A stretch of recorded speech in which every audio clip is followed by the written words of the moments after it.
This is Paul Levy here, author of the book Digital Inferno. The purpose of these short podcasts is to look at Brexit, something that a lot of people claim they're all very, very tired of. And the purpose of this is not to take one side or the other in what is a very polarised issue, a very polarised debate, but to encourage us to think more deeply about the causes, the underlying processes, the motivations, the biases that are driving a lot of our own behaviour and the thinking and practice in government.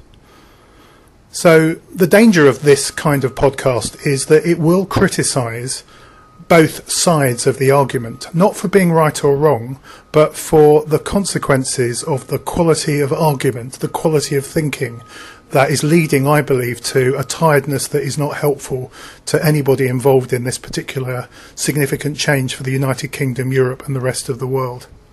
So I'm encouraging you to think in different ways and to become more aware and conscious of what is going on at the heart of the Brexit debate. And I'm going to begin this particular podcast with a word, and the word itself is Brexit. And I'm encouraging you, if you're a leaver, not to see this as attacking the leave side of the argument. And if you are a Remainer, to not attack this for the reason of it being an attack on the Remain side either, because there's no attack on the issue intended here at all. And I'm actually going to keep my own views a bit private at the moment for the purposes of focusing on that word Brexit. Brexit was a word that did not exist before we voted to leave the European Union. The vote itself, we all are aware of. It happened a few years ago. There was a majority for leave, and that majority was a couple of million. And then the word Brexit took hold. It took hold during the campaign, and it's very, very much now at the heart of almost every news story that talks about anything European. A lot of people are confused when I speak to them, and I've spoken to a lot of people about what they think Brexit means, where its root is. And some people think it means Britain leaving, Britain exiting the European Union, BR, Brexit. Others associate it, and this is the majority, with Brussels. This is an exit from Brussels. The word Brexit particularly attached itself to the Leave campaign. It's an easy to use word. It's very much part of what PR companies do. And there were PR companies paid by both sides of the argument to run the debate. And some people, particularly strong Leavers and strong Remainers, don't believe that that's had much of an impact on them because they made a decision in principle, a fairly timeless decision, and they don't see what the problem is about just sticking with that decision. A vote took place, there was a majority, and that's as simple as that. We Brexit. That word came in and it's become a verb as well as a noun. Those that want to remain were against Brexit. Those that wanted to leave were Brexiteers. So easy to use word, a classic buzzword. From the start, it's just to be aware that this campaign on either side was led by PR. It could have been more neutral. We could have been presented with independent information, the projections of, it could be universities, and you could argue that they're biased too, but we could have gone for more scientific data, presented in a simple way, neutral, to just give us what the predictions were at that time, and we could have made our own decision. But what actually happened was, a bit like a general election, there were campaigns to win us over. And without any doubt, there is now evidence emerging on both sides that that information was distorted, that it was idealised, it was exaggerated, that superlatives were made. And as I say again, you may be getting irritated if you're a strong Leaver or a Remainer, because that didn't affect you, did it? It did not affect you in any way because you are strong enough and you're smart enough and enough common sense and belief. And I'm not criticising that to make a decision that was above that or beyond that. Quite a lot of other people are looking back now and feeling that they were manipulated. And that's for another podcast. Where I'm focusing now is actually the use of the word Brexit.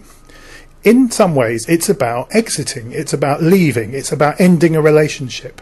So the whole mood of that was about us leaving a room and closing the door behind us. There could have been other metaphors. For example, it could be that we're not leaving the EU, but that we are parting company with the EU, that they are exiting us and we are exiting them. And though they may not want to and have expressed regret, essentially now, having accepted things, a deal has been done where they will go their way and we will go our way.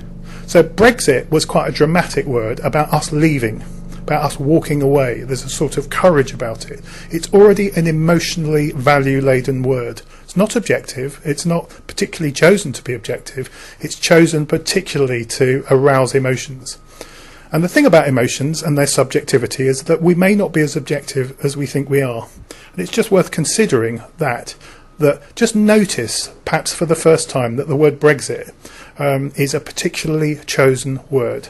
And it was one of a number of phrases used by PR companies, the same companies that advertise products to you to try and persuade you to feel thirsty when you're not necessarily thirsty, to feel hungry when you're not necessarily hungry, to feel fear, to buy an insurance policy, that the same manipulation is perhaps at the heart of that word.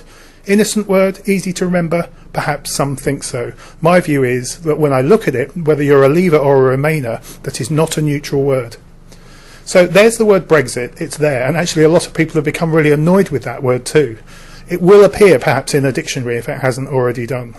But words mean something, and at the heart of this, hopefully, objective decision that we made was already a word.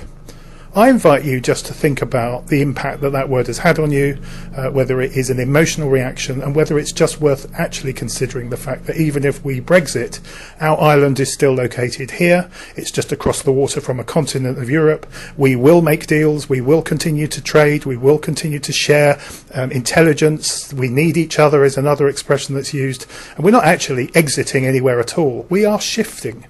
We are changing. We are evolving a relationship. Change sometimes involves undoing certain things, stopping certain things to create space for the new. And those metaphors are very, very different. I've worked in the field of change for a long time, and I don't think the word Brexit has been particularly helpful in us being able to make balanced decisions. So, next time you switch on the TV or switch on the computer and see the word Brexit, perhaps just remind yourself that that word was designed to influence you. It was designed to arouse emotions that actually take your subjectivity away from you and put yourself in the hands of advertising agencies, PR people, buzzwords, and people would like you to make a decision that they want you to make, perhaps not one that you want to make.